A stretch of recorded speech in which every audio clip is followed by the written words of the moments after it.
In nomine Patris et Filii et Spiritus Sancti. Amen. Te iterum videre fratres carissimi, Patris allegro veritas liberabit vos. Malam ini malam minggu, malam yang asik buat katekese. Saya akan mengajak kita untuk berkatekese tentang what is God. Apa itu Tuhan ya? Apa itu Tuhan? Penting. Nah, ada video terbaru dari seorang pendeta yang menegaskan tentang kedaulatan Allah, tapi lupa menjelaskan belas kasih Tuhan. Makanya saya bilang itu teologi heretik. Teologi heretik. Nah, kita akan bahas pembicaraan seorang pendeta yang membela berapologi terhadap teologi reformat. Namun saya mau tegaskan bahwa teologi reformat sudah dibuang ke tong sampah oleh gereja yang am sejak abad ke-16. Mari kita bahas satu hal dari seorang pendeta yang bernama Pendeta MYM. Poin-poin manifesto apologetik teologi reformat adalah bisa diringkas sebagai berikut. Ada pembelaan terhadap teologi reform dari Pendeta MYM. Jadi beliau menegaskan bahwa teologi reform atau Calvinisme adalah ajaran yang paling konsisten secara biblis, teologis, dan filosofis. Dia menolak tuduhan-tuduhan terhadap doktrin kedaulatan Allah, predestinasi, dan kepastian keselamatan. Oke. Kemudian dia mengkritik haters reform. Dia menyebut beberapa tokoh seperti Suhento Liau, Ki Ahmad ya, Joshua Teu sebagai pembenci teologi reform, menilai mereka sering membuat strawman, yakni karikatur palsu dari ajaran reform, lalu menyerang karikatur itu sendiri menurut MYM. Kritik mereka dianggap dangkal, tidak berbasis logika dan bukti teologis. Oke. Kemudian MYM mencoba menjelaskan tentang kedaulatan Allah, sovereignty of God. Menurut MYM, Allah yang berdaulat adalah dasar dari semua doktrin Kristen, Trinitas, Kristologi, dan keselamatan. Jika penyaliban Yesus dianggap bukan bagian dari rencana Allah, melainkan rencana setan, maka seluruh struktur iman Kristen runtuh. Sebaliknya, karena Allah berdaulat, keselamatan orang percaya pasti terjamin. Osas, once saved, always saved. Sekali selamat, tetap selamat. Yang berikutnya lagi, pembelaan terhadap gerakan reform di Indonesia. Dia menegaskan MYM ini bahwa reform bukan gerakan kecil atau fanatik, melainkan kekuatan yang makin bertumbuh di Indonesia karena fondasi pengajaran dan logikanya yang kuat. Oke. Dia menganggap lawan-lawan reform tidak signifikan secara teologis maupun pengaruh sosial. Oke. Nah, kemudian ada peringatan etis dan spiritualitas ya, spiritualitas pelayanan. Pendeta MYM menegur lawan-lawannya karena menyerang pribadi dan usia tokoh reform, menyebut hal itu tidak bermoral. Dia menekankan bahwa pelayanan sejati bukan mencari sensasi di media sosial, tetapi mempertahankan kemurnian Injil dengan dasar Alkitab dan logika yang sehat. Oke. Kemudian ada visi gerakan reform. MYM menutup dengan penegasan bahwa gerakan kebangunan Kristen reform bertujuan untuk mempertahankan kebenaran iman Kristen dalam kurung Protestan, menjawab keberatan terhadap teologi reform, yaitu yang dibakunaiki di antara Protestan sendiri, mengajarkan Injil murni versi Protestan, dan mengembangkan apologetika yang berbasis kitab suci dan pinjam-pinjam tradisi Katolik. Maksudnya rasionalitas kan, fides et ratio itu prinsip Katolik, Protestan kup dari situ. Ngomongnya soal struktur tapi tetap pakai rasionalitas juga. Oke. Nah, intinya video ceramah dari MYM adalah manifesto apologetik pendeta reform melawan para penentang teologi reform, sekaligus pernyataan bahwa reform adalah gerakan teologis paling konsisten dan kuat dalam iman Kristen di Indonesia. Dalam kurung harus jelas, Protestan di Indonesia. Nah, saya mau mengajak kita sebelum masuk ke dalam bahan katekese yang sesungguhnya, mari kita menganalisis video ceramah pendeta MYM. Ya, kita mulai dengan memilah dua hal yang dia sendiri tampaknya campur adukan. Ya, Dia campur adukan di situ, dia kasih paku naik di situ. Mari kita lihat apa itu. Pembelaan rasional terhadap sistem teologi dan klaim metafisik tentang hakikat Allah. Yang pertama ada pembelaan rasional terhadap sistem teologi bikinan abad ke-16 itu yang dibikin oleh Calvin, dan klaim metafisik tentang hakikat Allah yang bersumber dari metafisika palsunya Calvin, Luther, dan Zwingli. Nah, disinilah letak titik rawan logika dan filsafatnya. Dia kan pernah mengaku mau mengajari orang Katolik filsafat kan, tapi gagal total. Yang pertama, mari kita lihat klaim konsistensi logis reform. Ini argumentum circuli, terputar sejak Calvin dengan Institute of Christian Religion itu, gasing sudah mulai diputar dan sampai sekarang masih terus berpusing-pusing ya, teologi reform Calvinis. Mau MBM, KDN, siapapun dokter reformer paling gacor di dunia Indonesia, tetap saja argumennya argumen gasing. MBM menyebut teologi reform sebagai paling konsisten secara biblis, teologis, dan filosofis. Tetapi pernyataan itu bersifat sirkular. Dia tidak membuktikan bahwa kriteria konsisten itu independen dari doktrin reform sendiri. Dia mulai dari asumsi bahwa Alkitab hanya dapat dimengerti melalui hermeneutika ala reform, lalu menyimpulkan bahwa hermeneutika itu yang paling benar. Ini kalau bukan bermain gasing apa namanya? Itu bukan logika deduktif, melainkan argumentum circuli, suatu lingkaran pembenaran diri. Secara filosofis, ini melanggar prinsip non-contradiction Aristotelian. Ya. MBM mengaku paham Aristoteles kan? Oke, silakan. Karena kebenaran wahyu diukur dengan tolok ukur internal sistem yang belum dibuktikan universalitasnya. Buktinya, Joshua Teu menolak teologi reform. Ya. Jadi berarti tidak konsisten. Yang kedua, soal kedaulatan Allah, determinisme yang menafikan kebebasan. Konsep kedaulatan Allah absolut yang dikemukakan MYM mengandung reduksi metafisis yang tidak disadarinya. Sayang sekali ya, dia mengganti gagasan partisipatio entis dalam realisme klasik dengan determinasi kausal. Ya, dalam kerangka tomistik, Allah adalah kausa prima yang memberi keberadaan kepada semua yang ada, tetapi kebebasan manusia tetap nyata karena merupakan akibat dari sebab ilahi yang bekerja melalui tatanan sekunder. Kelihatan tidak ada beda, subtil, tapi justru di situ kalau tidak hati-hati jatuh ke dalam bidat bernama bidat reformed. Reformasi Calvinis dalam versi MYM menghapus dimensi itu.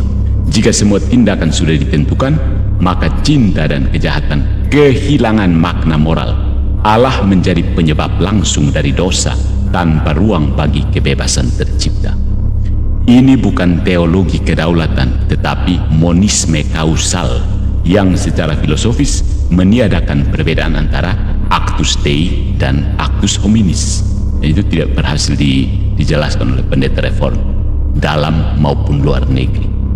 Yang ketiga, predestinasi dan sekali selamat tetap selamat, poses ala reformed. Kekeliruan epistemologis. Dari prinsip deterministik itu, MYM menarik kesimpulan sekali selamat tetap selamat. Secara logika, dia berpindah dari ontologi, apa yang Allah kehendaki, ke epistemologi, bagaimana manusia tahu bahwa dia diselamatkan tanpa jembatan rasional. Dalam filsafat pengetahuan, ini bentuk fallacy of category shift, mengalihkan kategori metafisis ke kategori psikologis. Dalam tradisi Katolik, kepastian keselamatan bukanlah deduksi logis dari kehendak Allah, tetapi pengharapan yang berakar pada iman dan kasih. Certitudo spei, bukan certitudo logika. Ya. Ketentuan dari pengharapan, bukan ketentuan dari logika, bukan induksi logis. Dengan kata lain, seperti yang pasti itu bukan aku diselamatkan, melainkan Allah setia. Ya. Reform mengubah iman menjadi kalkulus determinasi, hitung-hitungan. Saya ini sudah selamat atau belum? Ya. Kemudian soal retorika haters, ini ada kekeliruan ad hominem dan strawman terbalik. MYM menuduh lawan-lawannya melakukan strawman, tetapi ia sendiri jatuh pada bentuk ad hominem inversum. mengasumsikan bahwa karena lawan emosional, maka argumennya salah. Dalam logika informal, ini bukan sanggahan proposisi, melainkan pembunuhan karakter. Argumentum ad personam. Ya, lebih ironis, dengan menyebut orang lain pembenci reform, dia melakukan strawman terbalik, membangun karikatur psikologis tentang motivasi lawan untuk menghindari tanggung jawab, membuktikan proposisi teologisnya sendiri. Itu trik melarikan diri. Yang kelima, soal Allah merencanakan penyaliban. Jadi konteks polemiknya itu masih pada polemik salib. Ini ada kekeliruan etika teleologis, ya. MYM berkata bahwa jika penyaliban Yesus bukan rencana Allah, maka seluruh iman Kristen runtuh. Pernyataan ini menyederhanakan misteri inkarnasi menjadi rencana sebab akibat linear. Ya, Protestan itu perusak kekristenannya, mereduksi misteri sekedar menjadi hubungan kausal. Dalam metafisika klasik, kehendak Allah tidak bersifat temporal atau sekuensial. Dia tidak merencanakan sebagaimana manusia merencanakan. Beda, bahasa analogi tidak dikenal di Protestan Reform. Analogia entis, karena menurut mereka analogia entis itu membuat Tuhan jadi tidak berdaulat. Takut sekali dan Tuhan tidak berdaulat. Kenapa? Ketika rencana dipahami secara kronologis, Allah ditempatkan dalam waktu, suatu bentuk antropomorfisme teologis. Maka justru dengan memakai konsep rencana Allah secara literal, MYM melemahkan transendensi ilahi yang dia coba untuk bela. Kemudian ada reform tumbuh karena logika kuat, menurut dia. Ini namanya argumentum ad populum. Pertumbuhan gerakan bukan bukti kebenaran doktrin, bukan. Secara logika ini adalah argumentum ad populum, menganggap popularitas sebagai validasi. Kebenaran teologis tidak diukur dari statistik pengikut, sebagaimana sains tidak diukur dari jumlah penonton YouTube. Ya kan? Kemudian ada penegasan etika dan spiritualitas, retorika yang tak menyelamatkan inkonsistensi. MYM menutup dengan peringatan moral agar pelayanan tidak mencari sensasi. Setuju, pernyataan ini benar secara etis, namun tidak memperbaiki kekeliruan epistemologis dan metafisis dalam argumennya sebelumnya. Etika pelayanan tidak dapat dijadikan pelarian dari tuntutan konsistensi logika teologis, bukan? Nah, secara kesimpulan kita bisa menyimpulkan bahwa MYM sedang menyampaikan manifesto determinisme religius. Secara filosofis, ceramah terbarunya tentang teologi reform bukan pembelaan atas kedaulatan Allah, melainkan pembelaan atas determinisme religius yang disamarkan sebagai teologi.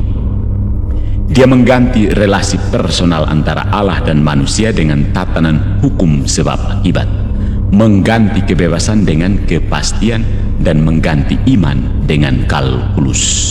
Dalam terang teologi Katolik, kedaulatan Allah bukan kekuasaan yang meniadakan kebebasan, melainkan cinta yang memampukan kebebasan.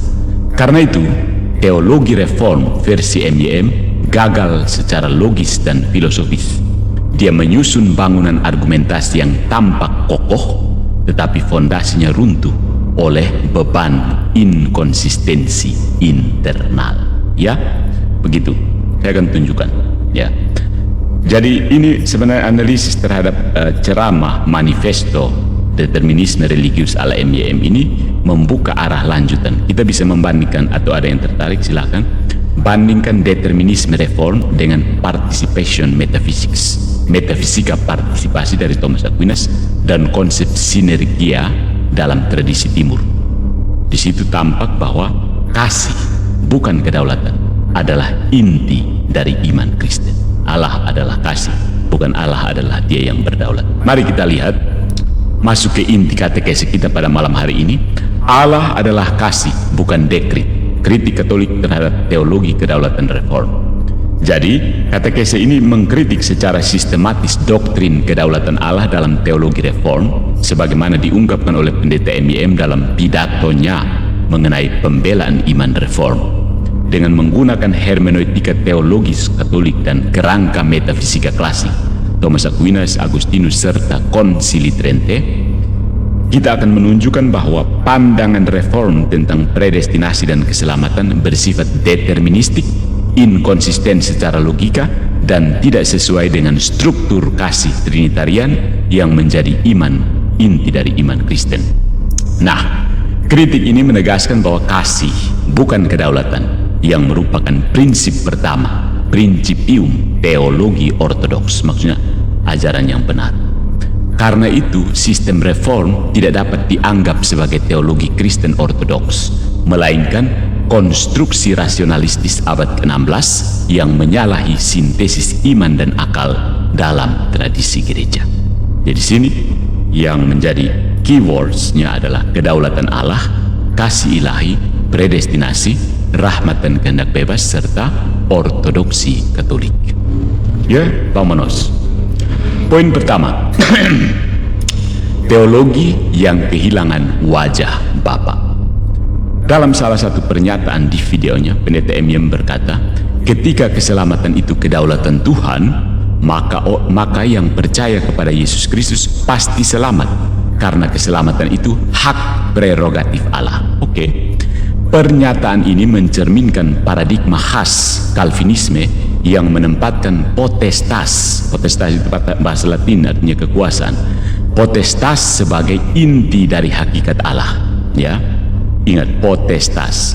Pandangan ini bukan sekedar perbedaan terminologis, melainkan penyimpangan teologis serius. Ya, sebab dalam seluruh tradisi patristik dan skolastik, Allah tidak pernah didefinisikan sebagai kekuasaan yang menentukan, melainkan sebagai amor, kasih yang mencipta, memelihara, dan menebus. Kata Santo Agustinus dalam De Trinitate, buku ke-8. Nah, dalam pewahyuan Kristus, Allah bukan tiran metafisik yang menetapkan siapa yang diselamatkan dan siapa yang binasa, melainkan Bapa yang membuka diri dalam relasi kasih yang bebas. Dengan menjadikan kedaulatan sebagai poros utama, teologi reform terjatuh ke dalam bentuk theological monism. Allah sebagai penyebab tunggal dari segala sesuatu, termasuk dosa dan penolakan rahmat. Paradoks inilah yang menjadikan sistem reform secara inheren kontradiktif dan tidak selaras dengan iman Katolik maupun ortodoksi kuno. Ya kan? Setuju? Komen. Yang kedua, ada kesalahan asumsi ya, kedaulatan sebagai esensi Allah. Salah total. M.Y.M. memulai seluruh argumennya dengan asumsi implisit bahwa Allah yang sejati haruslah Allah yang berdaulat secara mutlak. Namun pernyataan ini bertentangan dengan logika teologi klasik. Thomas Aquinas menegaskan bahwa kekuasaan Allah hanyalah konsekuensi dari kasih dan kebijaksanaannya, bukan substansinya. Omne opus divinum procedit ex amore. Sekali lagi dalam bahasa Latin, omne opus divinum procedit ex amore. Segala karya ilahi mengalir dari kasih. Lihat Summa Theologiae, Pars Prima, question 20, artikel 20. Dengan kata lain, kasih adalah prinsip formal tindakan Allah. Ya, kedaulatan hanyalah modus manifestatifnya. Jika kasih dihapus sebagai pusat, maka seluruh ekonomi keselamatan berubah menjadi mekanisme kontrol ilahi. Allah berhenti menjadi pribadi yang mengasihi dan menjadi sistem metafisik yang mengatur. Dan ini bukan iman Kristen, melainkan bentuk determinisme yang dibungkus jargon biblis. Ya kan? Sekarang kan gampang, tinggal cari ayat kamu sudah benar, cari ayat kamu sudah benar. Tapi bukan itu kebenaran. Kebenaran itu bukan kesesuaian antara apa yang saya pikirkan dengan ayat yang tertulis, bukan. Ya, cari lagi definisi klasik tentang kebenaran. Nah, yang berikut ada kesalahan logika dari predestinasi menuju fatalisme. M.Y.M. berkata bahwa ketika saya percaya kepada Kristus, itu bukti bahwa saya adalah orang pilihan. Logika ini mengubah iman menjadi tanda dari keputusan yang sudah diambil sebelumnya. Ini bukan fides querens intellectum, Bahasa Latin artinya iman yang mencari pengertian, tetapi intellectus sine libertate, pengertian tanpa kebebasan. Dalam teologi Katolik, iman adalah kerjasama antara rahmat dan kebebasan manusia. Deus qui creavit te sine te, non salvabit te sine te. Sekali lagi bahasa Latin dari Santo Agustinus. Deus qui creavit te sine te, non salvabit te sine te. Allah yang menciptakan engkau tanpa engkau tidak akan menyelamatkan engkau tanpa engkau. Agustinus, Sermo 169. Nah, gereja menolak pandangan bahwa rahmat beroperasi secara mekanis. Karena itu meniadakan martabat manusia sebagai imago Dei, gambar Allah yang rasional dan bebas, bukan boneka pencet ala Calvin. Jika manusia tidak memiliki kebebasan sejati untuk menanggapi rahmat, maka kasih Allah menjadi ilusi. Cinta yang diprogram itu bukan cinta, melainkan kepatuhan biologis. Maka predestinasi Calvinistik hanyalah nama baru bagi fatalisme religius. Camkan. Yang berikut ada inkonsistensi moral, Allah yang berdaulat tapi tidak adil. Ya, MYM berkata, kalau Allah tidak berdaulat, maka keselamatan bisa hilang karena Allah yang dia percaya tidak berdaulat. Nah, kalimat ini menyamakan tidak berdaulat dengan tidak mampu menyelamatkan. Ini kekeliruan kategori mistake. Dalam teologi Katolik, kekuasaan Allah bukan soal kontrol, tetapi soal kesetiaan kasih. Ya, Allah tidak menjaga keselamatan manusia dengan kekuatan, tetapi dengan kesetiaan terhadap janji cintanya. Lihat 2 Timotius bab 2 ayat 13. Dengan mengidentikan kasih dengan kekuasaan, MYM secara tidak sadar menolak konsep keadilan ilahi. Dalam sistem yang dibelanya, Allah menyelamatkan sebagian dan menolak sebagian tanpa alasan moral yang dapat dipertanggungjawabkan. Ya, sebuah pelanggaran terhadap prinsip divina justitia, keadilan ilahi yang ditegaskan dalam Konsili Trente, sebagaimana dicatat Denzinger.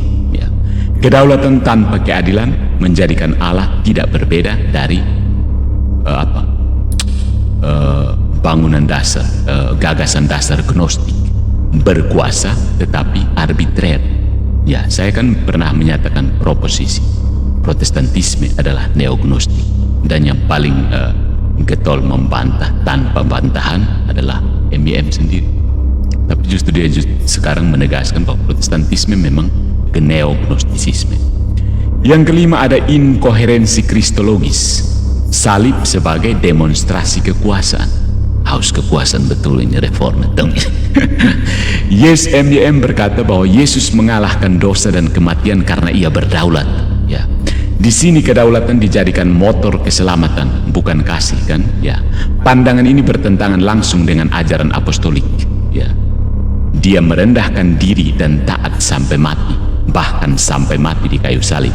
Filipi bab 2 ayat 8. Ketaatan dan bukan kekuasaan adalah inti kristologi Katolik. Thomas Aquinas menyebut salib sebagai aksio maxima caritatis, tindakan kasih terbesar. Ya, lihat di Summa Theologia Pars 3, question 46. Kristus tidak menyelamatkan dunia dengan memaksakan kehendak ilahi, tetapi dengan menerima penderitaan secara bebas. Kedaulatan sejati justru tampak dalam kerendahan hati, bukan dalam kontrol total. Teologi reform dengan mengganti kasih dengan kuasa secara implisit menolak misteri kenosis, pengosongan diri. Akibatnya Allah versi Calvinis tidak dapat menjelma, ya, karena yang berdaulat tidak bisa menjadi lemah.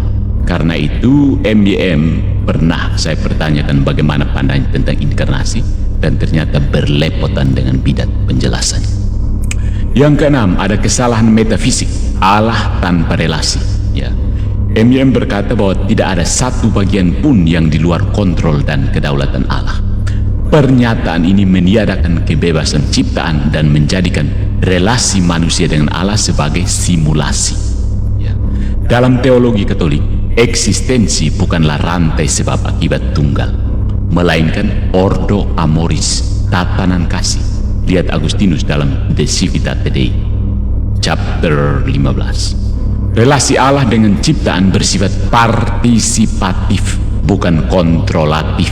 Ya. Trinitas sendiri adalah bukti bahwa Allah hidup bukan dalam mekanisme, tetapi dalam relasi saling memberi diri. Pater amans, Filius amatus, Spiritus amor. Bapa yang mengasihi, Putra yang dikasihi, dan Roh yang adalah kasih itu sendiri. Ini tulis Richard dari Saint Victor dalam De Trinitate Pars ketiga. Jika Allah adalah kasih, maka kebebasan ciptaan merupakan syarat logis bagi kasih itu untuk menjadi nyata. Ya. Jadi konsep kontrol total meniadakan struktur relasional Allah sendiri. Teologi semacam itu bukan saja tidak Katolik, tetapi anti-trinitarian. Ya. Nah, yang berikut ada evaluasi dogmatik. Mengapa reform tidak ortodoks? Ya, bukan ajaran yang lurus. Dari beberapa analisis tadi, jelas bahwa sistem MYM dan Calvinisme secara umum gagal mempertahankan 4 pilar ortodoksi Kristen. Yang pertama, kesatuan rahmat dan kehendak bebas, sinergia. Gereja mengajarkan kerjasama rahmat dan kebebasan. Calvinisme menolaknya. Yang kedua, keadilan Allah yang sejati. Allah Katolik menyelamatkan karena kasih universal Katolik. Allah Calvinis menyelamatkan sebagian dan menolak sebagian tanpa alasan moral. Ya. Kemudian yang ketiga, kasih sebagai hakikat Trinitas. Reform menempatkan kekuasaan di atas kasih, bertentangan dengan ontologi kasih Trinitarian. Ya.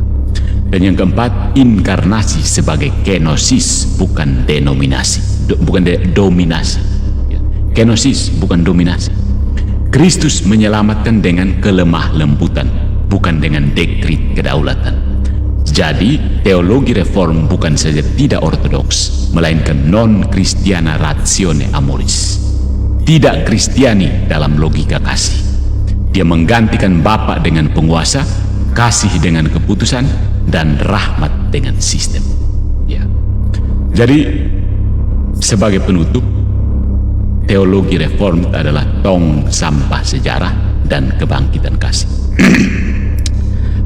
Ya, maksudnya poin penutup adalah pernyataan ada tong sampah sejarah dan perlunya kebangkitan kasih. Ya, teologi reform perlu dibuang ke tong sampah dan kita harus membangkitkan kembali ontologi kasih. Kedaulatan tanpa kasih adalah bangkai metafisika yang sudah lama membusuk sejak abad ke-16. Dunia Kristen menolaknya bukan karena kehilangan iman, tetapi karena menemukan kembali jantung iman, bahwa Allah tidak memerintah dengan tangan, melainkan dengan hati. Reformasi Calvinistik telah lama dibuang ke tong sampah sejarah oleh Gereja Universal, bukan karena kebencian terhadap Calvin, tapi karena cinta yang lebih besar kepada Kristus, Sang Allah yang tidak berdaulat untuk memaksa, melainkan bebas untuk mengasihi. So, Anda yang tidak puas dengan Cor Allegro, silahkan baca. Yang pertama, Agustinus De Trinitate, bisa temukan di internet gratis. Agustinus De Civitate Dei, silahkan. Thomas Aquinas, Summa Theologiae. Concili Trente, terutama Decretum de Justificatione. Ricardus de Saint Victor, De Trinitate, itu juga bisa ditemukan online gratis. Kemudian Katekismus Gereja Katolik, baca dari ujung ke ujung.